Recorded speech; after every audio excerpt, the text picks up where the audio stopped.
Real Virginia is proudly produced by the Virginia Farm Bureau Federation.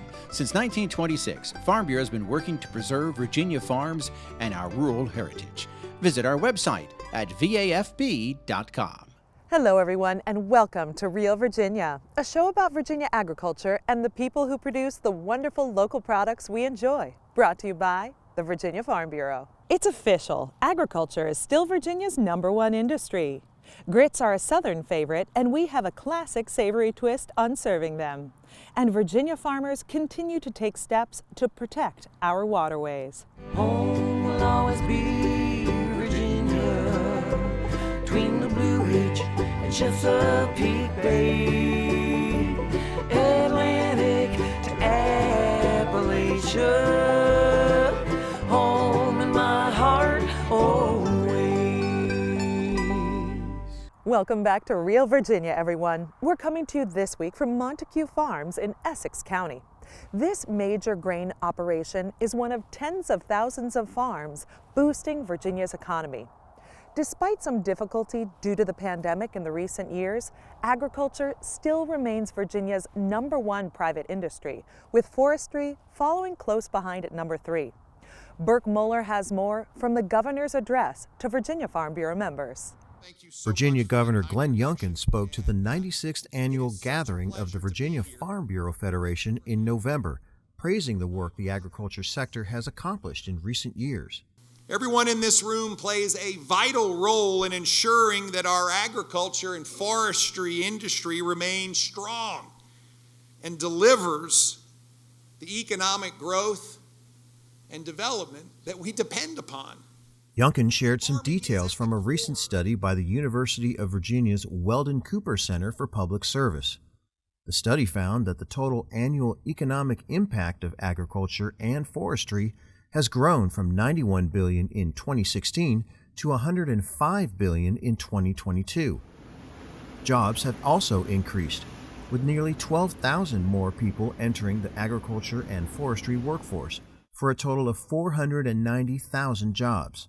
In an interview with Real Virginia, Governor Youngkin discussed his administration's plans to advance controlled environments to grow plants by Virginia farmers. What that reflects is a real opportunity to no longer be importing products from California and Mexico, but to be growing them right here in Virginia, strawberries, year-round, supplying the entire eastern seaboard. That's pretty exciting, and there's no reason why Virginia should not be the world leader.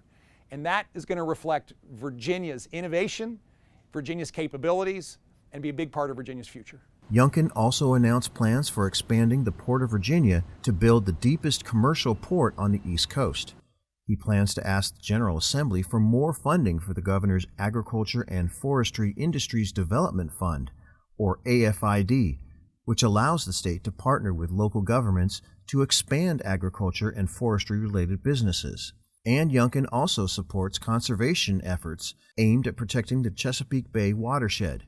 For fiscal year 2023, $138 million has been allocated for farmers to help pay for the environmental improvements. There's more funding than has ever been put forward in a program that was historically underfunded, with real challenges to get to goals by 2025.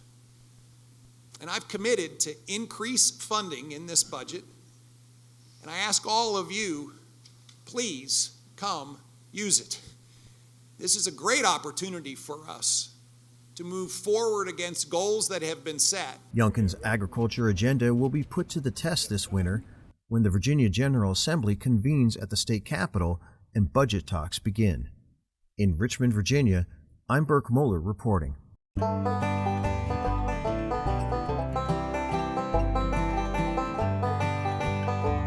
Economic impact studies have become important tools for farmers and foresters. Manufacturing plants have a direct impact on the local and state economy through payroll, taxes, and sales income, but it can be difficult for lawmakers and the general public to grasp how vital farms and forests are to the state's economy. The latest Weldon Cooper study estimates agriculture and forestry accounted for 9.3% of the state's gross domestic product and more than 11% of total employment. Those are pretty significant figures for small businesses scattered across rural Virginia. I'm Mark Viette. Coming up on In the Garden, I'm going to talk about applying chemicals in your garden. So stay with us. We're stronger together, especially at this difficult time. For over 90 years, we've watched our membership grow, and we're honored to be part of such a special community. Thank you to the farmers who provide for us every day. Virginia Farm Bureau is proud to serve our members, their families, and to give back to our local communities. That's the Farm Bureau way. Sometimes a gardener needs to apply chemical treatments to fertilize plants or deal with disease or insect problems. Mark Viette takes the mystery out of how to do this safely in the garden. The other day I was in the garden section of a store and I saw this couple, looking confused and looking at all the different chemicals and all the different sizes and all the different methods that you could apply them, and they looked very confused. Doesn't surprise me. It can be confusing. What I've done is I've just brought a selection of what you might be able to use or see in your garden store, which can help you decide what you might want to purchase. Of course, with all chemicals, and this is even with household chemicals, not just pesticides or insecticides and fungicides and lawn products. Really doesn't matter. If it's a chemical you might consider rather inexpensive, these last a long time. They're respirators. They're great for paints, aerosols. You have to get the right one, but they really work well. Protective eyewear, important. Protective gloves.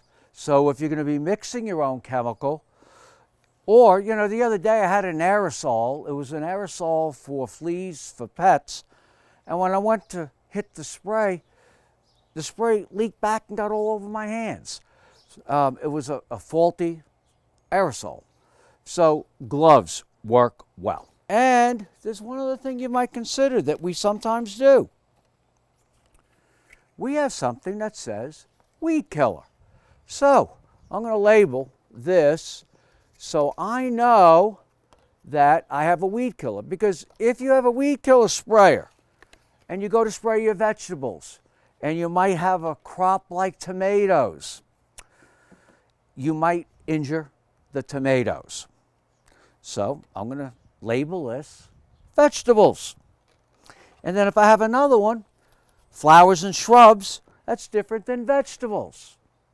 Again, you don't want to have leftover sprays, but you want to know what you sprayed, because we're all trying to be environmentally conscious today, and we really want to know what we're using on our own in our own gardens. Let me show you what some of these sprays will do. We've all heard about neem oils and neem sprays. This is a ready to spray. So if you've got a couple plants, maybe 5, 10 plants, this is great because you can use this. You've got 5 rose plants, you can use this. This, I call it hose end. It hooks to your hose, and if you have diseases, let's say on a daily or something, you just go through, and they're designed with the perfect amount of product that you need. And this is a fungicide, and it controls the problem that you might have. Hook it up, automatically mixes here.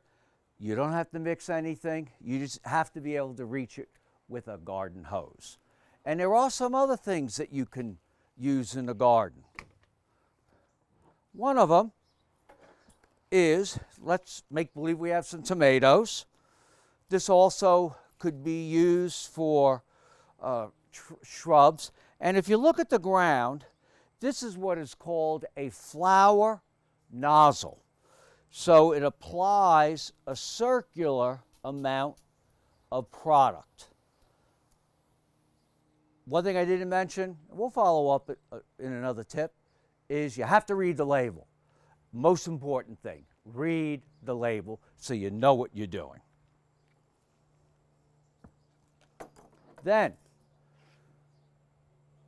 we have weed killers. Now, just not to confuse everybody, you may find, let's say it's, the brand name is called Better Spray. And what a lot of companies are doing is Better Spray used to be made up of one product, maybe 10 years ago, 15 years ago. But Better Spray is a nationally or worldwide known brand. So Better Spray is just the brand where it used to be a product, and Better Spray may be a total weed killer, may be a weed killer for lawns, it may be just a weed killer for dandelions, or it might be a fungicide, so you got to read the label. Don't get and make a mistake by thinking a certain name means something unless you read the label. I like Backpack. They're the best. I can handle 5 gallons. This is, you know, if you've got a big area, let's say you've got an orchard or trees, and this is just for weed killers, and it's got what is known as a weed killer nozzle. Weed killer nozzle is different than a flower nozzle. It's a flat nozzle, because a lot of weed killers, you have to put so much down per square foot. That's where the label gets confusing. So you just come in here, and if you look at the ground, it does a fan like that, thoroughly coats weeds. I'm Mark Viette, trying to make applying chemicals more simple. Join me next time in the garden. For more garden tips, go to inthegardenradio.com. Hi, I'm Chef Tammy Brawley. Coming up on Heart of the Home, a grits casserole. We hope you'll stay with us. Our cow, she walks into the barn and she gets milked. Milk's taken from her and put through a chiller. And that milk's taken from body temperature of a cow, which is about 102.5, and dropped to 35 degrees and put straight onto a tractor trailer. And it goes straight to the plant the next day. So most of the milk that's sitting on your store shelves is probably less than 48 hours old. And that's a pretty good testament to how efficient we are. Grits are a quintessential Southern dish, but Chef Tammy Brawley says they're not just for breakfast anymore. Here's her recipe for a grits casserole from the heart of the home.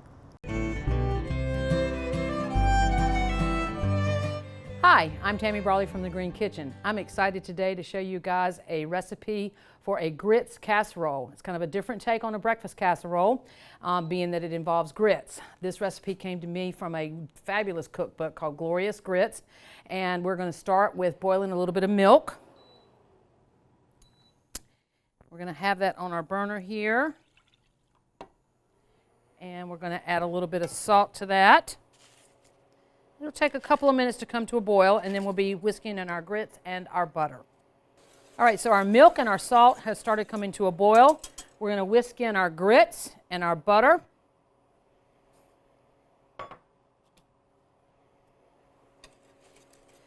It's going to start thickening, and it won't take very long. Your recipe I think says about 20 minutes. I personally don't think it takes quite that long. Once it comes to a full boil, you want to go ahead and turn your heat down a little bit and let it simmer. So it's coming to a full boil. I'm going to go ahead and drop the heat back a little bit.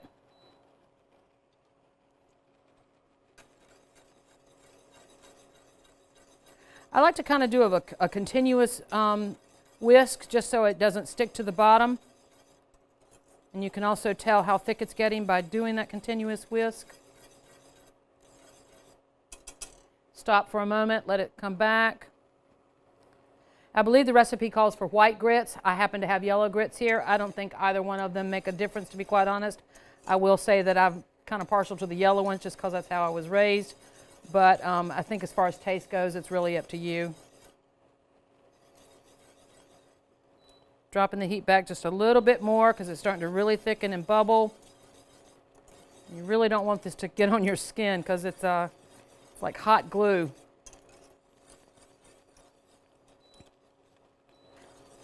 All right, I'm actually going to turn the heat off because we're starting to splatter quite a bit. While that's kind of sitting for a moment, I'm going to come over here. We're going to whisk 1 egg. When we add the egg, you want to slowly add the egg because you don't want it to scramble. You could even take a moment to go ahead and let that cool. But I think before we add the egg, we'll go ahead and add the remaining half a cup of milk. I cut the recipe down for camera purposes. Your recipe will tell you quite a bit more milk. Adding the milk there helps it cool a little bit.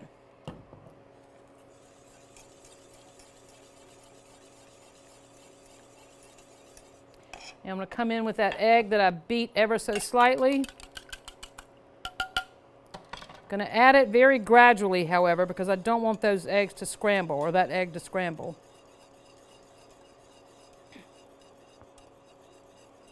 And we're going to add a little bit of dried herbs. Really your choice. Fresh herbs are better, but you know, here in the colder months we want dried. We're going to do about 3/4 of a teaspoon. Actually, I think I'm going to go stick with about a 1/2 of a teaspoon. And then we'll add our cheese. You don't want to add it all because you want to save some for topping at the end. Whisk the cheese in, and it's nice and thick, or thicker anyway. We're going to pour it into a greased casserole dish, pop it in the oven for about 45 minutes. When it comes out, we're going to top it with some crumbled bacon that I've already cooked, and it'll be ready for serving. So here we go into a casserole dish.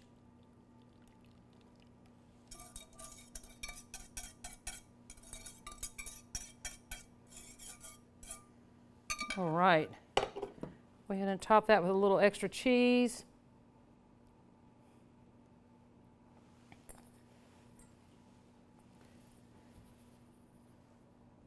And we're going to go into the oven for about 45 minutes. While it's still hot, we're going to go ahead and sprinkle a little bit of extra cheese on the top. And let's hit it with some crunchy bacon that I cooked earlier. And if you really wanted to, you could put it back in the oven for about 5 minutes or so to help further melt that cheese, but I don't think you really need to. And we're going to let that cool before we dig into it. Earlier we talked about the herbs that I stirred in, and this is a combination of thyme and of sage. Really any dried herb you'd like to use.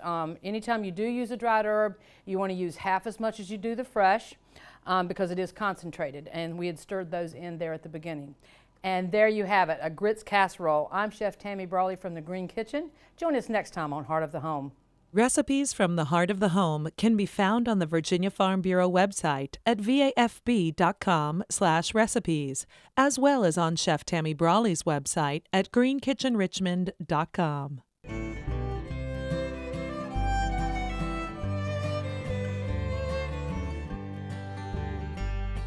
Grits are a form of porridge made from corn and were shared by Native Americans with the early Virginia colonists.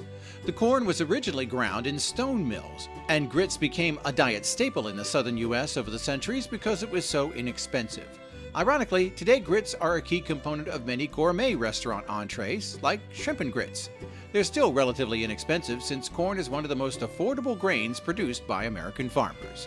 A region from lower Texas to Washington is the so-called grits belt, where 3/4 of the nation's grits are sold. Every day, Virginia farmers are working to improve their land. So, the news that more state funding is available to help in the effort is welcome. This week, we're revisiting a Ricky Gibson story from 2021, detailing many of the ways farmers are protecting their land. Every year, Virginia farmers and other rural landowners invest thousands of dollars to modify their landscapes and operations, all to reduce erosion and improve water quality. Recently, several of them were honored with the 2020 Clean Water Farm Award, like Ronnie Knuckles of Goochland County. He started improving his cattle farm a decade ago and has seen major environmental and health benefits for his livestock. I think primarily the main effort we've done here is we have excluded all of the streams, the ponds that we have on the farm. We have a 35-foot buffer around all the water sources. With cattle, water is a natural attraction. They're going to go to water. It's just, you can count on it. And when they do, they make a mess. They erode the banks, they soil it, they waste in it.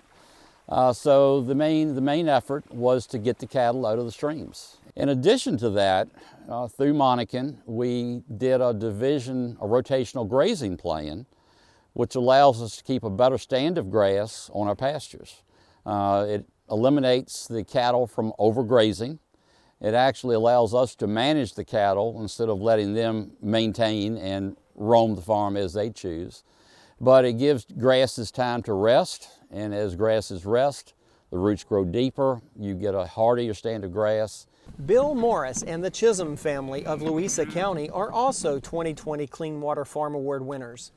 Their property is right on Lake Anna, and they've been working to improve their cattle operations as well. We worked through some water exclusion programs through the State Soil and Water Conservation District.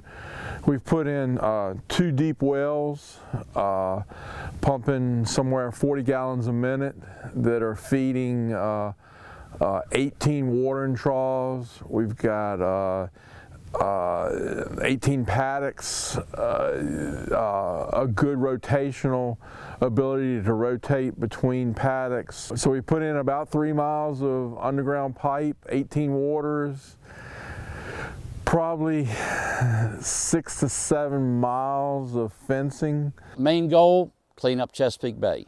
This stream that we're standing beside is within a mile of the James River. And so you say, well, it's just one farm, how much difference can it make? But you add enough of these little farms together, it has a big impact on what we're trying to do. Farmers are accustomed to taking the long view in their operations, and it can take years to rebuild soils or install expensive fencing and wells for cattle. That's why most clean water plans are broken into smaller steps. We did it in 3 different phases. The first phase was about 120 acres, 150 acres. We learned some from that and went to phase 2 right after we finished phase 1 and liked both of those, and then we went to phase 3. So in total we've done about 450 acres in the program. Kept a lot of cows out of the lake. From the cattle's point of view, the less that they have to walk, the better it is for them. We're giving them clean, cool water, 50-degree water, as opposed to 60 to 80-degree water out of the lake. Initially when I started, I thought the boundary exclusion was it. That's where we'd stop. But it's like going through a hallway with a number of doors. You go through one door and then you see another one in front of you. So that first door opened up some other opportunities, and they're just unlimited training opportunities and ways to learn in this field. NRCS is always doing stuff. Virginia Forage and Grassland Council, another great organization, and they have pasture walks, they have field days, training sessions, and all dealing with how to manage cattle and do it in a conservation way. Each Virginia farm has unique needs.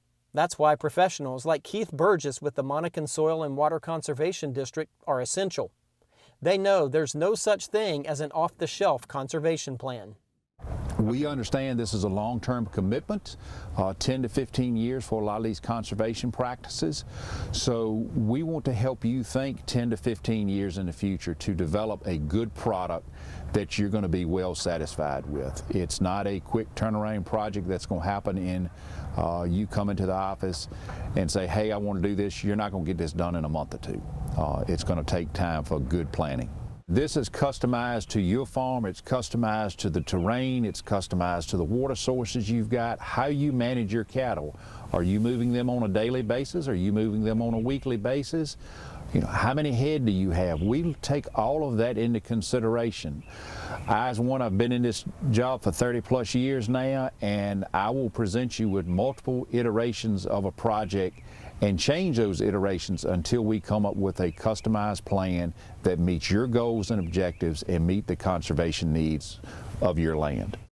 It's a learning process because we went from a huge rotational pattern where we were rotating in 200 acres down to we're rotating in 20-acre paddocks. So you learn, it's much more critical on when you rotate You know, they can overgraze, they can undergraze, but they're always ready to move. If you walk up to a gate, they learn very quickly, oh, it's time to go.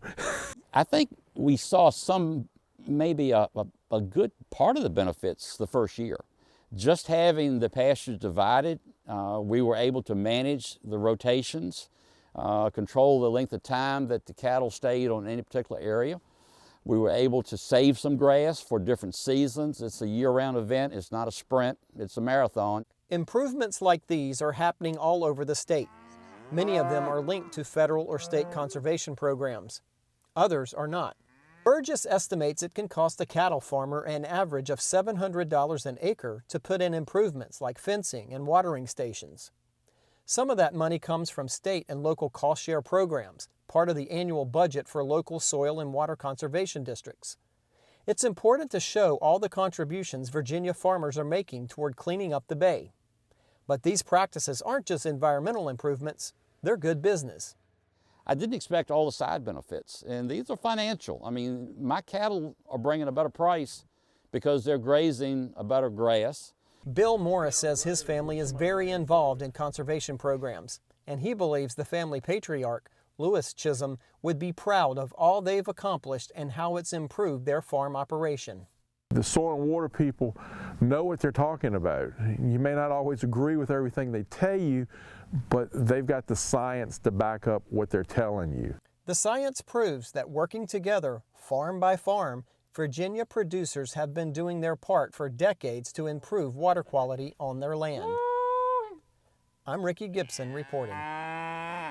We're so glad you could join us this week to celebrate all the bounty Virginia has to offer. From the kitchen to your home and garden to our beautiful wide open spaces, we are proud to say that this is Real Virginia.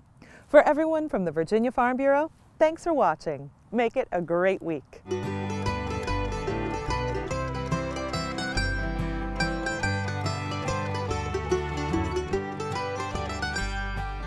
Home will always be Virginia, between the Blue Ridge and Chesapeake Bay, Atlantic to Appalachia, home in my heart always. Observe a domesticated human family in their natural habitat, known to their species as the backyard. Hey, you think I should light it now? Yeah. Oh dear, someone is about to burn a pile of debris that's too tall, which can start a wildfire. Wait, could it be? Blimey, it is. It's Smokey. It's Smokey Bear. What a legend. Hey, it's Smokey. Sorry, it was too high. Right. Watch as he astutely ensures that there's no wind, and how he removes some of the debris to create a smaller, safer burning pile. You said make it bigger. No, you said make it bigger, baby. The bigger the better. Take note of our fearless furry friend here, humans. I appreciate it. Fist bump. Watching you. Smokey's done it again. Bye, Smokey. Only you can prevent wildfires.